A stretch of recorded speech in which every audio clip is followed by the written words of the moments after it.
Good morning student. आज हम chapter 40 का वीडियो 6 है जिसमें हम सामान्य जुकाम इसकी बात करेंगे। तो सबसे पहले हम बात करते हैं इसकी रोग जनक की। क्या होते हैं इसके रोग जनक? तो यहाँ पे हम लिख सकते हैं, वैसे तो क्या होता है, राइनो वायरस होता है, राइनो वायरस। लेकिन ये जुकाम भी दे रखा है, वो कौन सा दे रखा है? फ्लू। ओके, तो इसलिए इसका रोगजनक हो जाएगा यहाँ पे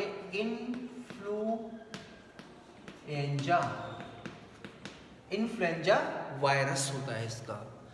ओके, अब इसमें हम बात करते हैं कि ये हमारे किस भाग को प्रभावित करता है। तो प्रभावित अंग में हो जाएगा क्या चीज? श्वास नली एवं नासिका वेश में, ठीक है ना, नासा गुहा जिसको हम कहते हैं। लक्षण की बात करें तो पहला लक्षण तो इसका होता है शरीर में दर्द होना, और दूसरा लक्षण है तीव्र ज्वर आना, और तीसरा है छाती में जकड़न और दर्द होना, और चौथा है इसमें क्या होगा? श्वसन क्रिया असामान्य हो जाती है। तो ये क्या होते हैं? ये इसके सामान्य लक्षण होते हैं। उसके बाद में अगर हम देखें संचरण, तो कैसे फैलता है, तो आप कह सकते हैं कि जैसे संक्रमित व्यक्ति के छींकने व खांसने से निकलने वाली सूक्ष्म बूंदें, इससे ये क्या होता है? रोग फैलता है। बचाव, तो बचाव में ये है कि रोगी को अलग रखना चाहिए और साफ सफाई का विशेष ध्यान रखना चाहिए। ये था जुकाम फ्लू रोग। और नंबर 6 पे है, 6 नंबर पे है पीलिया।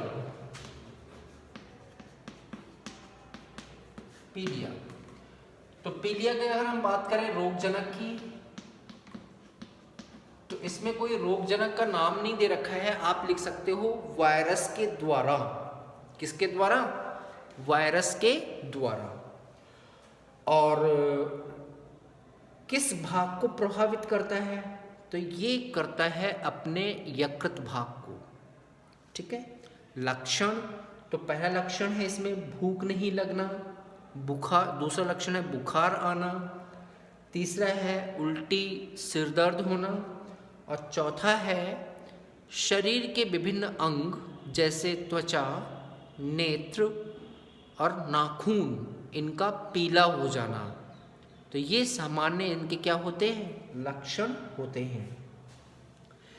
फैलता कैसे? संचरण, तो संचरण में अगर हम बात करें तो अशुद्ध भोजन व जल के द्वारा ये रोग फैलता है।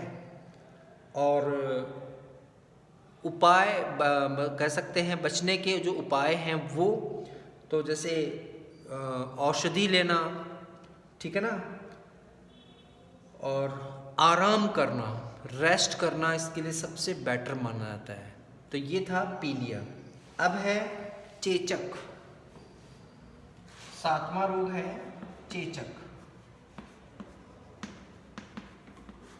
तो देखिए, चेचक में अगर रोगजनक देखें तो इसमें भी कोई रोगजनक का नाम नहीं दे रखा है। आप लिख सकते हो रोगजनक डैश वायरस। अब ठीक है ना, कौन सा वायरस है, क्या है, ये आपके सिलेबस में नहीं दे रखा है ना। उसके बाद में है किस भाग को प्रभावित करता है? प्रभावित अंग। तो देखिए, ये मुख्य रूप से त्वचा को प्रभावित करता है। तो लक्षण क्या होंगे? पहला लक्षण है त्वचा पर लाल दाने बनना, दूसरा है तीव्र ज्वर आना, तीसरा है कमजोरी आना, मतलब आलस्य आना, और चौथा है लाल दानों में पानी भर जाना तथा पपड़ी का बन जाना। ये होगा इसका लक्षण। और किस तरह से फैलता है? तो संक्रमित व्यक्ति के छींकने व खांसने से निकलने वाली सूक्ष्म बूंदें, इनसे ये रोग फैलता है। बचाव, तो बचाव में कहते हैं टीके का उपयोग करना चाहिए, पेनिसिलिन का उपयोग करना चाहिए, सल्फर की औषधियाँ उपयोग में लेनी चाहिए। ये कुछ बचाव के उपाय हैं। ठीक है, अब आ जाइए हम बात करते हैं हेपेटाइटिस। Hepatitis number 8।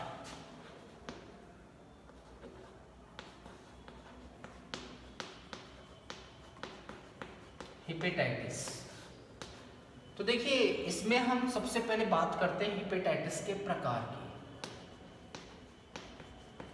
ये 2 प्रकार के होते हैं। एक तो होता है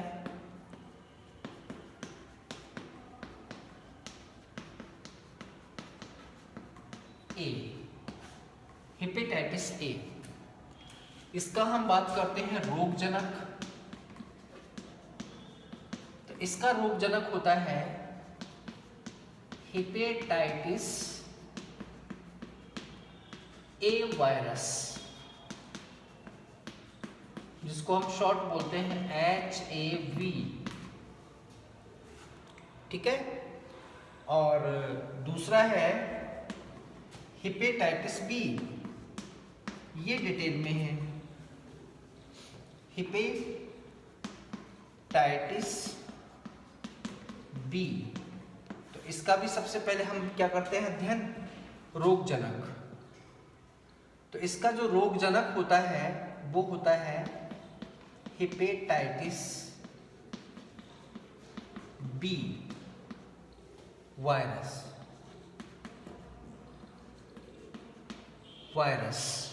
और जिसको हम शॉर्टली बोलते हैं HBV। ठीक है, इसमें आएगा क्या, प्रभावित अंग। तो इसमें प्रभावित अंग जो होता है वो होता है क्या, यकृत। अब आप ध्यान से सुनिए, ये सबसे, इसके 2 नोट भी हैं यहाँ पे। अगर हम नोट की बात करें तो पहला नोट तो ये तो भयानक रोग होता है। भयानक क्यों होता है, क्योंकि इसमें रोगी की मृत्यु भी हो जाती है, मृत्यु होने की संभावना रहती है इसमें भी। और दूसरा है, इसकी खोज डॉक्टर ब्लूमबर्ग ने की थी। और कहाँ की थी, ऑस्ट्रेलिया में की थी। इसीलिए इसे कहते हैं हम रोग को ऑस्ट्रेलियन प्रतिजन भी कहते हैं। अब इसकी अगर हम बात करें तो यहाँ पर पहले ही हम बात करें क्या लक्षण होते हैं। तो कुछ लक्षण हैं, आप वो ध्यान से सुनिए। पहला लक्षण है कि सब तीव्र ज्वर आता है। दूसरा है पीलिया रोग हो जाता है। तीसरा, यकृत में सूजन आ जाती है। चौथा है भूख कम लगती है, ये है। और संचरण की बात करें अगर हम, तो कैसे फैलता है, तो संचरण और बचाव दोनों एड्स के समान है। जो एड्स में 4 बताए थे ना आपको, वही इसमें। जैसे संचरण की बात करें तो नंबर 1 पे संक्रमित सुई के द्वारा, नंबर 2 संक्रमित रक्त के स्थानांतरण से, नंबर 3 यौन संबंध से, और नंबर 4 संक्रमित माँ के शरीर से और उसके बच्चे में स्थानांतरित होना। तो बचाव क्या होते हैं इसके? बचाव में हम लिख सकते हैं यहाँ पे कि रक्त की जांच करना, उसके बाद में स्थानांतरित करना, संक्रमित माँ के द्वारा गर्भ को धारण नहीं करना। ओके। तीसरा है सुरक्षित यौन संबंध स्थापित करना। सुरक्षित का मतलब कंडोम का यूज करना। और सुई का जो प्रयोग है उसके प्रयोग से पूर्व उसको निर्जमीकृत भी कर लेना। तो ये क्या है? बचाव के उपाय हैं। इसके साथ ही हम बात करते हैं रोग की पहचान कैसे करते हैं कैसे हम इस रोग को पहचानते हैं। तो पहचान में अगर आप देखेंगे यहाँ पे, तो पहचान में नंबर 1 पे आता है निदान। तो कहते हैं कि रक्त में अगर IgM